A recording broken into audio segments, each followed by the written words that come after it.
I am abogado of Mendoza in Argentina, my homeland.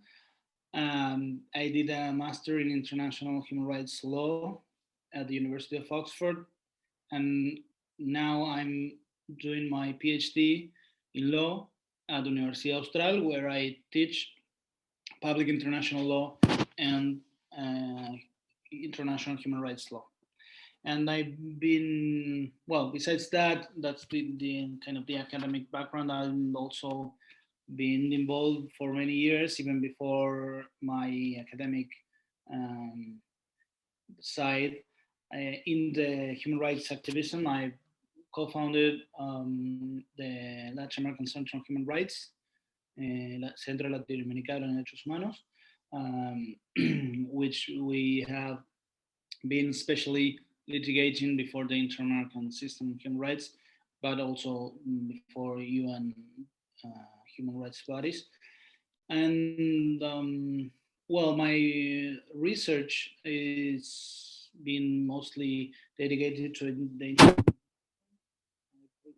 a book on the standing and the rights of judicial persons before the Inter-American Commission and the Inter-American Court on Human Rights.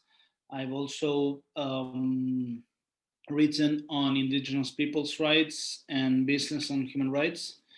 And now, well, my research on the doctorate is about human rights standards and the sources of international human rights law.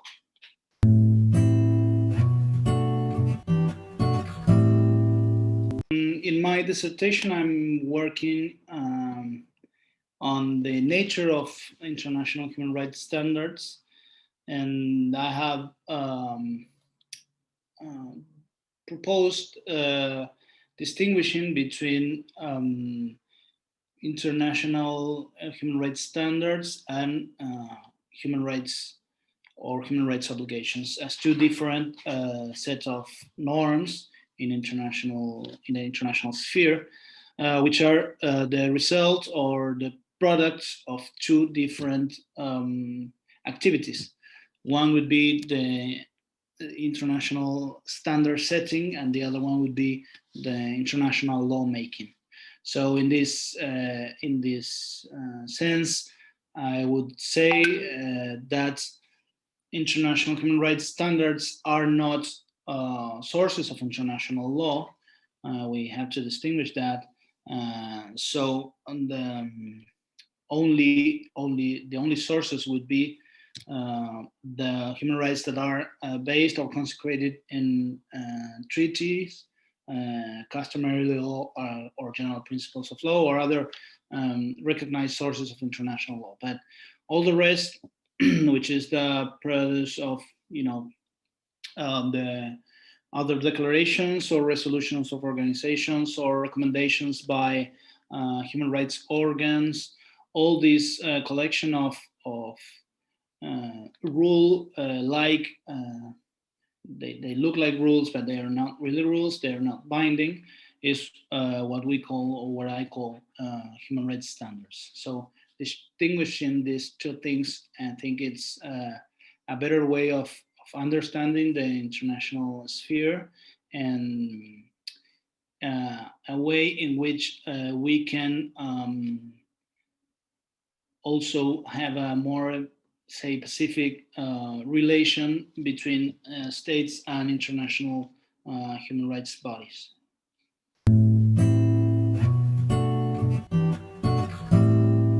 So I started litigating cases before the Inter-American System of Human Rights since I was in law school. So before being a lawyer, I had the possibility of participating with other lawyers in some cases.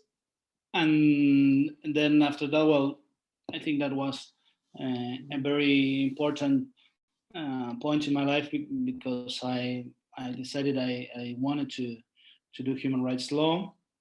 But in Argentina, it's difficult to make a living out of that. So I had to work in the human rights cases, along with other cases in a law firm. I was doing criminal law back then, and only having these cases just along with this other work.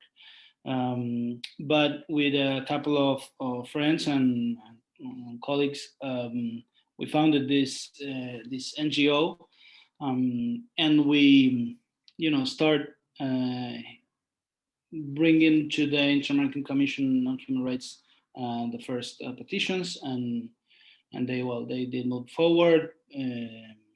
Some of the members of these organizations were former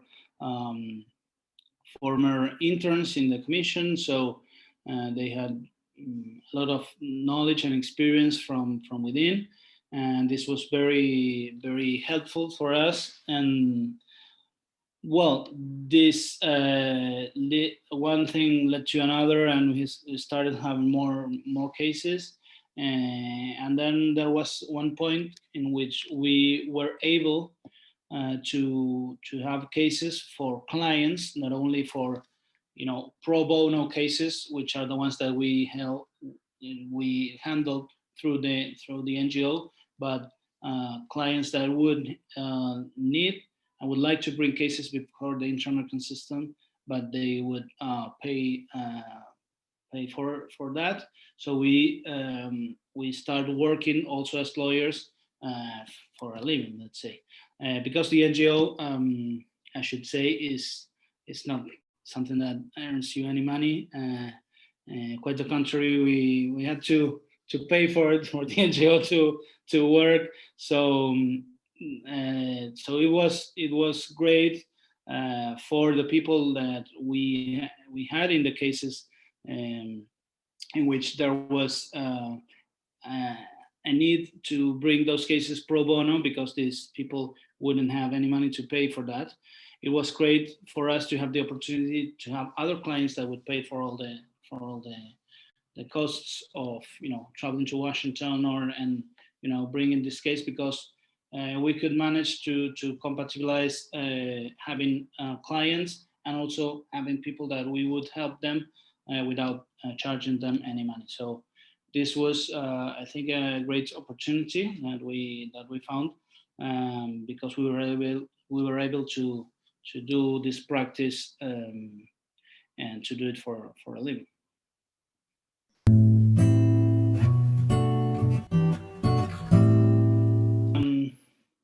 The most important issues that the Inter-American system should address now, I think that nowadays the most pressing issue in the Americas, as everywhere, is the pandemic. So there are a number of issues in which the Inter-American organ, especially the Commission, could help, and not through the contentious competence of the Commission, not through cases, but with one of the powers that the Commission has, that is the power to promote human rights and bring together the states and different actors in thinking solutions and helping and raising awareness of things such as, for example, the equal access to vaccines, or other non-discrimination on serving and the access to health services. So maybe issues that are, of course, part of the concern of every government in the region, but maybe the Commission could be helpful in solving some of the problems, trying to bring together the rich countries in our region with the more poor and the ones in need for access to services and vaccines, ventilators, and things like that. Because, as I mentioned, the Commission is more than just a quasi-jurisdictional body that decides cases, but it's much more like that. And it's important that the Commission don't forget this aspect of their of their function. If they just only focus on cases, situations like this one turn the commission useless because cases always tend to be very very slow, and justice that's good enough. And then, well, that's, I think, the most pressing issue right now. But I think that the commission is also going to need to continue developing all the good work that has been doing with indigenous people's rights. There are lots of things still to work out there. Also in the field of, maybe related with this last one, in the field of and how the commission can and promotes the responsibility of corporations. I believe that if the commission push for more direct responsibility of corporations instead of just focusing on the responsibilities of states, this would mean a really important boost in respect of human rights for communities, and well, lots of impacts that corporations have in the lives of people and in human rights, instead of only focusing or waiting for states to comply.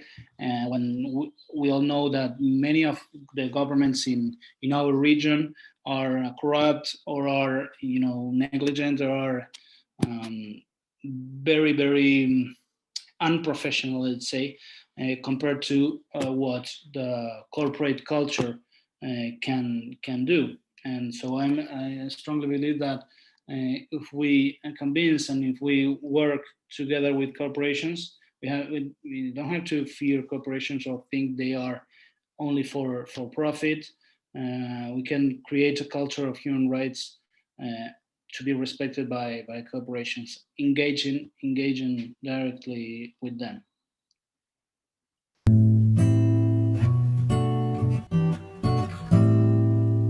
So something to comment something on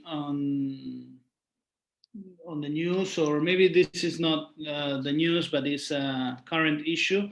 The Inter-American system is about to enter into a new period of elections for the memberships of the Commission on Human Rights and the Court of Human Rights. So this is always a very important thing because in the next period of sessions, ordinary period of sessions of the General Assembly, there are going to be elections to replace or confirm 3 of the members of the Commission, and 4 judges of the Inter-American Court on Human Rights. So there are the mandates of these 3 commissioners and 4 judges that will expire by the end of this year.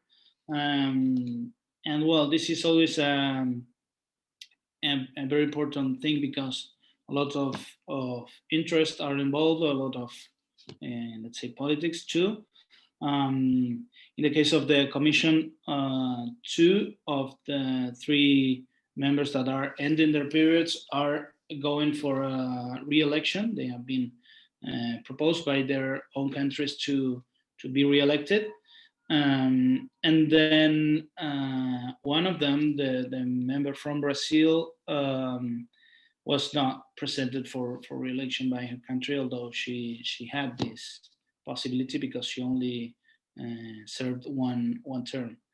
And then it's interesting because there's a candidate from the United States, and there has not been a United States member of the Commission for quite a while. And this used to be something that was, very common. So it's something interesting to see. because we're going to see competing two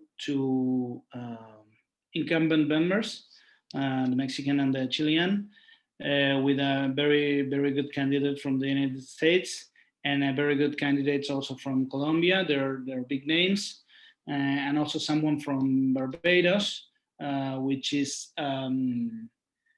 members from candidates from the Caribbean. They're always have a little of votes because the Caribbean it's a block with many votes. So it's going to be very interesting to see.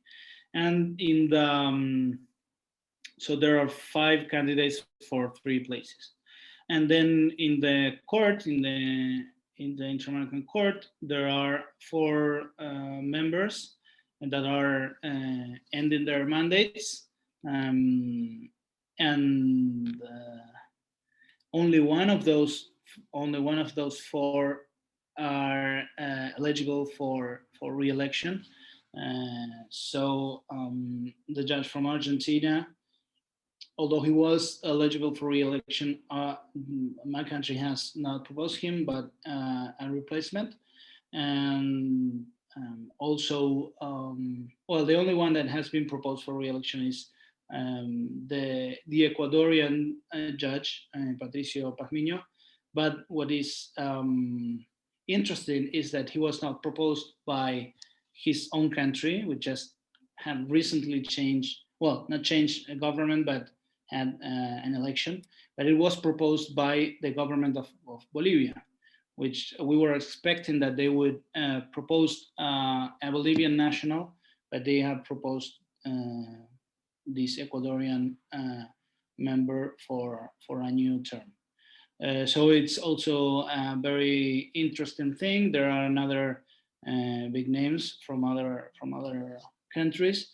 Brazil is presenting a candidate, and Brazil is always a country that manages to get a lot of votes. So it's going to be something to be following for something interesting to see.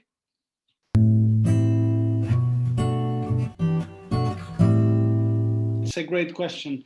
What advice would I give you? Well, to get involved already while you are at the law school or while you're studying, and through the legal clinic, if you have a legal clinic at your university, or through an NGO.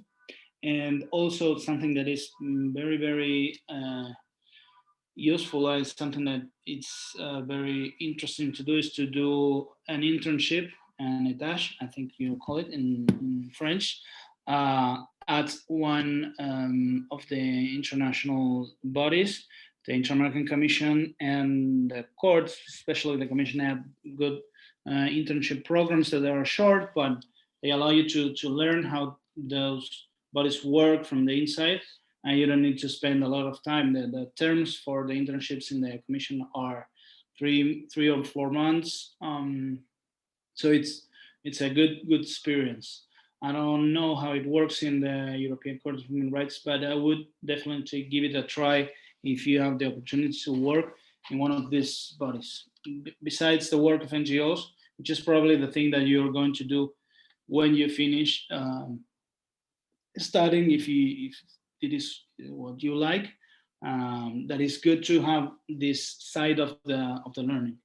And also, if you can, maybe pursue a career in the state, in the government, on human rights, and that's always very important, because you see, there's in my experience at least, there's a lack of expertise in the lawyers that work for governments in human rights, and everything would be much better for human rights holders, for the victims of human rights, if there would be a human rights outlook in the people that handle cases from the side of the state.